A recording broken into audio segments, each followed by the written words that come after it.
personal audio, a few brand names come to mind. You have your Sonys, you have your Bose, and obviously in the last couple of years, you have the AirPods from Apple.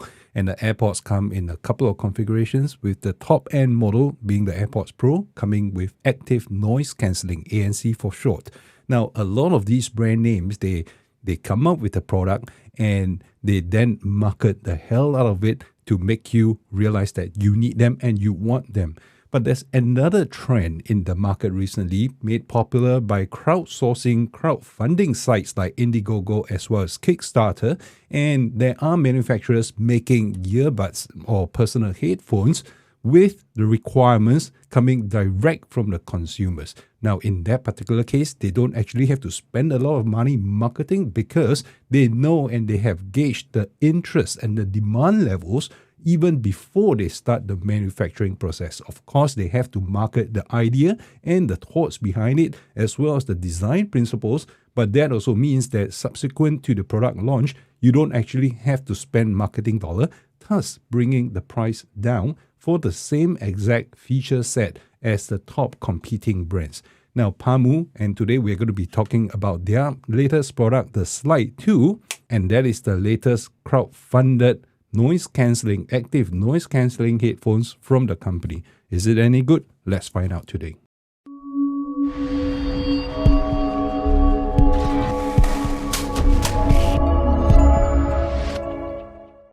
So earlier this month, the Pamu Slide 2 was made available, and that's the month of July 2022. And as typical in my channel, I try to give you the summary up front. So there are a couple of things I like to talk about on the Pamu Slide 2. Now, first off, of course, you want to know how the sound quality is and whether it sounds great. So very quick summary, it does sound good. The bass is actually pretty strong. The soundstage is wide open and treble is actually performing pretty smoothly. It also comes with a companion app, and the feature set is actually pretty strong, with transparency mode also being enabled, although they tend to give it a slightly different name as opposed to what the competition is calling it. You could call that innovation, but for me, maybe it's because they actually don't know what the words mean. But anyway, the feature is there. I will talk more about these in detail if you stay on in the video. And the last point in my upfront summary is the build quality. The build quality of this guy is actually pretty amazing. The mechanism for the slide, thus the Pamu Slide 2, is actually pretty reassuring, a very nice click. So in terms of build quality, I think this guy is actually made to last. The battery life is actually phenomenal, lasting 6.5 hours on the earbuds alone. And if you pop it right into the case will be able to charge the earbuds for another 3 times, giving a total of 26 hours. So in the course of a week or maybe over a short trip, you may actually find that you don't need to charge these guys wirelessly or through the USB-C cable on the top. Okay, now that you're going to be staying around, and let me do a summary after the upfront summary, and I'm going to be pulling out some charts. I've been trying to figure out the kind of metrics that are important to you users out there, but this is my shot at it today. So in terms of build quality, it comes in at a solid 8. Sound quality is a solid 8 as well. Active noise cancelling, their version of this hybrid active noise cancelling comes in at about a 7. And you have the mic and the voice pickup quality coming in at about a 6. Now, when I say a 6, I think it is more like an absolute term, because I don't think any of the earbuds out there in the market today do an exceptional job at mic pickup and voice pickup for your conference calls. And you have the feature set. Now, the feature set is at a solid 9. And because of the companion app and because of all the features that are built into the Pamu Slide 2, in terms of design, it's a good 7. But end of the day, I think what really matters for this particular earbuds here is the value, right? The price is at about $69, $79, depending on whether you're able to get it early enough. But the value of this is like 1/3 or maybe half the price of competing brands offering the same feature set. Now I'm going to go into detail into every single component and aspect of the Pamu Slide 2 if you stay around. So there are a couple of things. Then the first I would like to talk about is the feature set. Now, if you think about what the Pamu Slide 2 is being marketed to do, it is talking about active noise cancelling, and it says that it has a hybrid version of active noise cancelling. Now, whatever that means, I'm actually not very sure, but basically what it does is that it has the usual transparency mode, which actually lets in sound, and it also has a couple of levels of how much sound it lets in, which they call voice enhancement. Don't ask me why, but basically it amplifies the sound from the outside and carries it through to your ears so that you can be aware of the surrounding. And the active noise cancelling, it works pretty well. They claim that it actually reduces more than 40 dBs of noise from the outside environment from 20 Hz all the way up to 2000 Hz. And it is also a pair of TWS earbuds. TWS is in true wireless stereo, so you can actually pop in one and use that one side, or you can pop in the other side and it still works. Now, one of the advantages of being a true wireless audio is that you can actually use either side. So you just pop in the left and you can leave the right charging. So if for any reason you exceed the 6.5 hours battery life on this, you can pop one side to charge, and when this side runs out, you can switch it back and you technically will be able to go on kind of forever on your video conference calls. Not that you want to do that. And it has dual point connection, meaning to say you can actually pair two devices at the same time being active. So the sound can be coming from device A, and when it's paired to device B, the sound can also be coming in from device B, and the switch is actually pretty seamless. It utilizes Bluetooth 5.2, and with Bluetooth 5.2, the latency is actually very, very low. And the latency is touted to be like game-changing, or rather for gamers who needs the synchronization. And for watching movies, the lip-sync effect is kind of like the lip-sync isn't an issue. The low latency mode is touted at 80 milliseconds, which is actually very, very low. And I've spoken about the casing being able to provide for a 3 more charge of the earbuds, so that gives you a total of 26 hours of charge. Now, not only does it accept USB-C charging through the port at the top, if you lie this case down, you can actually charge it wirelessly. So similar to what the AirPods Pro is capable of doing. Now, the AirPods Pro with a wireless charging case, right? If you look at the case, there is a remarkable difference in the size. So this is the size difference, okay? Now, from the front, it may not look like much, but if you look at the side profile, you realize that, oh, actually, the Pamu Slide 2 is quite a lot larger. And, you can cover it in the hand, but this one, you're going to have a little bit of difficulties. See the size difference? Okay, and there you go. So this casing, one of the possible drawback that I want to talk about the Pamu Slide 2 is the size of the casing. My God, this guy is huge. And the last point I'd like to bring up in terms of the feature set, the earbuds itself, they are IPX4 water resistance. You probably can't dunk them in water, but you can't go swimming with these guys, but you can actually withstand light rain and sweat. So if you're going to be running around with them, that's great. The other thing that Pamu says about these earbuds is that when they go into your ear, they stay put and they don't really fall off like ever. I don't know. I mean, I haven't had them fall off yet, so I guess that claim is kind of true, but not that I've been running anyway. So after the feature set, the next thing I want to talk about is the app itself. Now, the app is a very interesting app. So why do I call the app interesting? The app is interesting because of the naming convention. It's actually pretty strange. Now, it doesn't have the most polished app out there. Why? Not because the feature set are missing, but because it is actually pretty weird. Now, you can control the ANC mode, the active noise cancelling mode, to mode A or mode B. I don't know why they do it that way, but mode A basically has transparency and ANC, and you can then toggle the two. Mode B introduces one more mode, which they call it ANC off, but the ANC off is actually set to say that it has wind noise reduction. And when wind noise reduction is turned on, I don't know, it just means that the transparency mode is not turned on and the ANC mode is not turned on. So ANC is off in that particular sense. You don't hear the wind because transparency mode, it actually picks up the sound from outside. So that it basically deploys passive noise cancelling in that way. And the earbuds, the tips are actually silicone tips, which comes with a few replacement sizes, which you can choose one that will fit your ear. I'm actually using the stock one that they provide, and it actually fits pretty well. In terms of talking about the bass, the app also allows for EQ sound settings. So there are a total of 6 profiles. Now, I'll talk about the sound quality in a little bit after we hit that portion, but right now, there is the normal profile, there's the pop, there's the rock, there's the classic. I don't know why I call it classic. Maybe it's classical, and there's the jazz, and well, some others. I'll go on to that in just a little bit. Now, there is a game mode setting with ultra low latency setting. You can set that, and it will actually improve the response time between your device and the earbuds so that you don't get any lip sync or screen to sound latency. Now, one strange setting is actually in-ear induction. When I saw the setting, I thought, hey, that sounds interesting. What does it do? Does it induct the sound through your cheekbones? I think Aftershocks does that. But actually, it's not. I clarified with the manufacturer. In-ear induction simply means that when you take off the earbuds, it detects and it will stop and pause the music or the video that you are playing. And the last thing that you can do on the app itself is you can actually customize the touch control. Now, these earbuds, they have touch control surfaces. So you can actually tap or double tap or long press to activate different kind of settings, and they are pretty intuitive.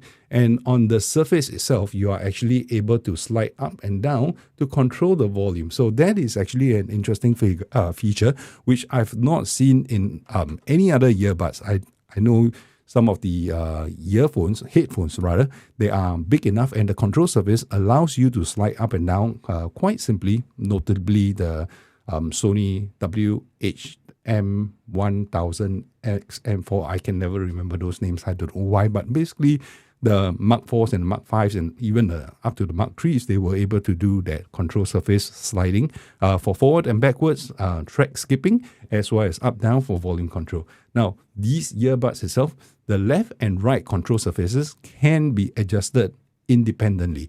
The stock configuration is actually pretty easy. Tap to pause or play, and you have slide up and down for volume. And you can also reject call and calls. And you can also activate voice assistant by long pressing on the left side, or you can switch ANC mode by long pressing on the right side. So all pretty intuitive. Oh, and one very good implementation is you can actually double tap on the left side to skip the track back, or you can double tap on the right side to skip forward the track. So like I said, all very intuitive, but if you don't trust their intuition, you can actually go into the app and you can set it yourself. And with that, I would have covered the control mechanism of how you can use this pair of Pamu Slide 2. And one of the most important points, what is the Pamu Slide 2? What is any earbud supposed to do? They're supposed to play back sound. So you really do want to know how well it sounds, how great it sounds, right? And I would say a couple of things. Now, the bass on this guy is actually pretty amazing. Now, when you first pop it on, depending on what the default equalizer setting is, I can't actually remember. I wish I screen capped that, but I didn't. But when I first paired it up and I listened to it, it wasn't great. A lot of manufacturers, they put in EQ setting, but they don't really put a lot of thought in the EQ setting. What is actually rock? What is pop? What is normal? What is vocal? What is all these, jazz or classical? What do they all mean? But basically, it just means that it changes the sound in some way.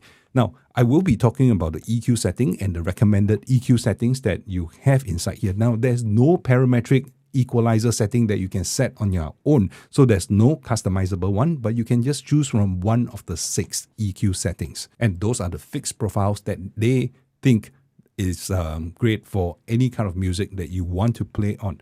In terms of active noise cancelling, I would say that this is not really up there with the best of the best in the noise cancelling, because they do block out noise. So when you turn it off and you turn it on, you will notice the remarkable difference right away. It claims up to over 40 dB of noise reduction from 20 Hz all the way to 2000 Hz. But there's no way I can verify that, and I wish I could record it so that you can hear it, but I actually can't figure out. If you have an idea, do drop a comment down in the comment section below. Teach me how to do it, and the next time I review any earbuds or headphones, I will do that for you. But meanwhile, I can just share with you, in terms of noise cancellation, in terms of active noise cancellation, it does a pretty good job.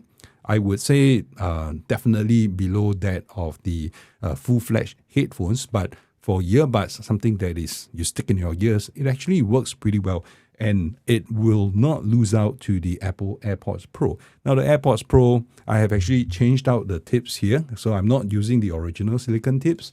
And why? Because the original silicone tips, they keep falling out my ears. This one, it doesn't, and it still enables me to block out most of the sound, and that is passive noise cancellation. The active noise cancellation then kicks in and take away more rumbling and more sound between 20 Hz and 2000 Hz. Now, the other setting that they have is the transparency mode setting. Transparency mode setting, in Pamu's words, is called voice enhancement. So if you go into the settings, you can actually turn on voice enhancement. Actually, what it does is that it enhances the voice from outside. So if somebody is talking to you, you can actually activate it and you will be able to enhance the voice so that you can hear them above and beyond the music that you're listening to. So you're not blocked out from the environment. There are a couple of settings. There is off, and then there's mid, and there's high voice enhancement. But I tend not to want to use those because the transparency mode on the Pamu Slide 2 actually introduces quite a bit of white noise. So it sounds like there's a mic, a very active mic on the Pamu Slide 2, which picks up the sound from outside, which includes environmental sound like the air conditioner hum. So I actually find that to be a little bit too aggressive. And although I'm able to hear everything and anything that when somebody is talking to me without much latency, mind you, it actually picks up a lot of the noise from the surrounding and feed it into my ears. So I think in terms of transparency, it is blind. It doesn't actually process the sound that much. It won't say that, okay, this is voice, let's pick it up and send it through. But it actually just amplifies everything from all around you. So in a way, that is great. But otherwise, I tend to want to leave it off because it will introduce quite a bit of white noise to your music, which can be distracting. But if you're out and about and if you're walking along the roads or running outside where you need to be aware of your surrounding, then the transparency mode actually works pretty well. Okay, so basically that's what the sound is about. Now, I cannot really end off the segment on sound quality without touching about EQ. Now, EQ, as implemented by Pamu, is actually one of the strongest feature set that the Pamu Slide 2 has. And why do I say that? Because a lot of manufacturers, when they implement EQ, they have no care about how much they push the sound. So if they say maybe this EQ is for rock concert, is for loud sound, is enhances bass and treble, they actually push it to the point where the music breaks up and the drivers aren't able to handle. Now, the Pamu Slide 2 has 10 millimeters drivers inside this headset, so they are actually capable of a great dynamic range and quite high volumes and punch. And the EQ actually takes advantage of that. So there are 6 EQ profiles, and I'll go through each of them one by one. I don't know why they place it in the order, but that's the order that is in the actual app itself. So you have pop, you have normal, you have vocals, you have rock, you have jazz, and finally you end off with classic. Now I'll talk about pop. When you turn on the EQ, the pop EQ, the whole soundstage actually brightens up quite a bit. The treble is pushed up and there's slightly more bass. Now, vocals are actually pretty neutral here. I don't think they touch the mid-range much for the pop setting. When it comes to normal setting, normal sounds crap. So if your Pamu Slide 2 comes in with the EQ set at normal, you need to change that as soon as possible. It sounds really, really flat and one-dimensional. So it's like nothing stands out. The bass doesn't stand out, the treble doesn't stand out, the vocals won't stand out either. And talking about vocal, there is actually a vocal setting. Now, when it comes to vocal setting, it actually makes things even worse. It sounds even more one-dimensional. So they really pull the bass down by quite a bit, and the voice comes across as very nasal. So I suppose if you're listening to opera or something that is really focused on voice, or even audiobooks, listening to podcasts, that can work really well for you. I think one of the things that I enjoy on the AirPods Pro is the fact that it handles podcasts and audiobooks really well, and the voice is really natural. And I would say that the Pamu Slide 2 actually can emulate that kind of sound profile with the vocal EQ setting. And the next setting is rock. And rock is the setting that I find to suit the Pamu Slide 2 a lot, because the bass is really, really enhanced and the treble is also being pulled up. It's like a loudness setting in some of the other audio equipment that I have tested before. And when you turn off loudness, the sound is really not very listenable. But when you turn on loudness, and in this particular case, if you select the rock sound EQ profile, everything is like turn up a notch. It's like the Pamu Slide 2 was made for the rock EQ setting. Why do they call it rock? I don't know, but if you just go and try it out, and if you listen to the rock sound profile, you will find that this actually performs very well. And in terms of sound signature, if you ask me, I actually prefer the Pamu Slide 2 on the rock setting when listening to music over these Apple AirPods Pro. And these are actually not the best at music, but if you want music, Pamu Slide 2 on the rock EQ setting. Now, there are two more settings which I don't think they are really important. I don't know, because I don't really listen to jazz or classical music. I listen to all kinds of music.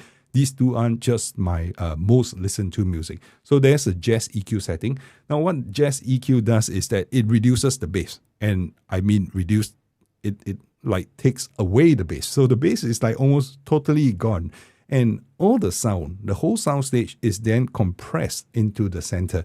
Now, I guess maybe that is how jazz is supposed to sound. So if you go to the club and you sit down and enjoy some jazz, it's the trumpet, it's the saxophone, it's the voice that is coming right in front of you, and the piano is there. So it kind of sounds very compressed, like a very cozy pub environment, very cozy bar or performance venue environment.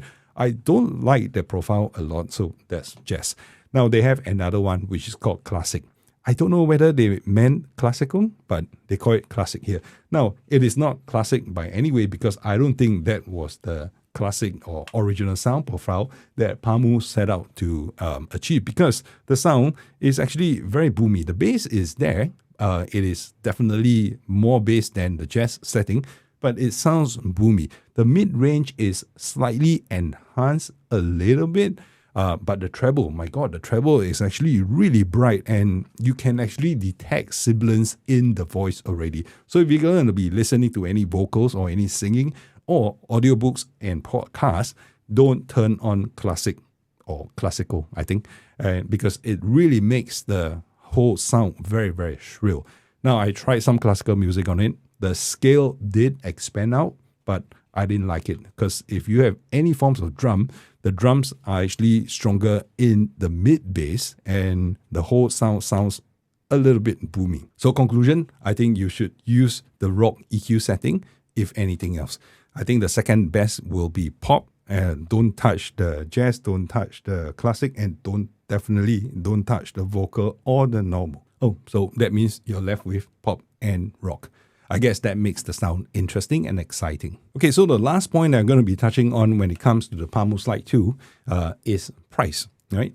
Now, as I've mentioned earlier in the video, one of the most important things when you support a crowd-funded activity, a product like the Pamu Slide 2, is that they only make it when there is sufficient demand. So they don't actually have to market and spend marketing costs on the product after it's made to try to sell and push as many of them as possible to ensure that they break even on it, because they actually have a target. And once the target is reached, they manufacture it, they send it out, they know that they have covered their costs sufficiently. So you do know that you don't actually have to end up paying quite a bit for their marketing efforts. If you pay Apple for the AirPods Pro, I would say that quite a bit of the money is actually going to the marketing. Of course, it's a great product. I mean, I'm still using it after more than 2 years with this product. I bought it on like day one of the launch. But you do understand that for the 379 Singapore dollars that I paid for it, yes, I paid full price. Now it's going for a lot less. I know that quite a bit of that has gone into marketing dollars. Now, the Pamu Slide 2, depending on at which point in time you get it, I think it starts at about $79 or $69, I can't really remember. It is a fraction of the price of the competing earbuds from Sony or from Bose or even from Apple. Now, in terms of value for money, that's why I rated this at a value of 9, right? When you compare the amount of product, the amount of earbuds that you get from it, the sound quality and the features that you are getting from this device at $79, you really can't beat it. The only one thing that I have against this Pamu Slide 2 right now, which I think if they do want to come out with a Slide 3, is the casing size. Reduce the casing size and you can probably even save on the material and build cost, but increase the price. Because this is very fair value at the $79 asking price that Pamu Slide 2 is going for today. These are my thoughts on the Pamu Slide 2. Again, this is my own personal take. Audio is very personal. It really depends on what you want. I hope to have covered enough points to convince you or not convince you to buy it, or rather just to help you along with the decision after sharing what I know and my own personal opinion on products like this. So if you are interested in audiophile products, especially wireless audiophile products, do stay tuned on this channel. Better still, subscribe, ring the notification bell, and I will see you when the next video drops.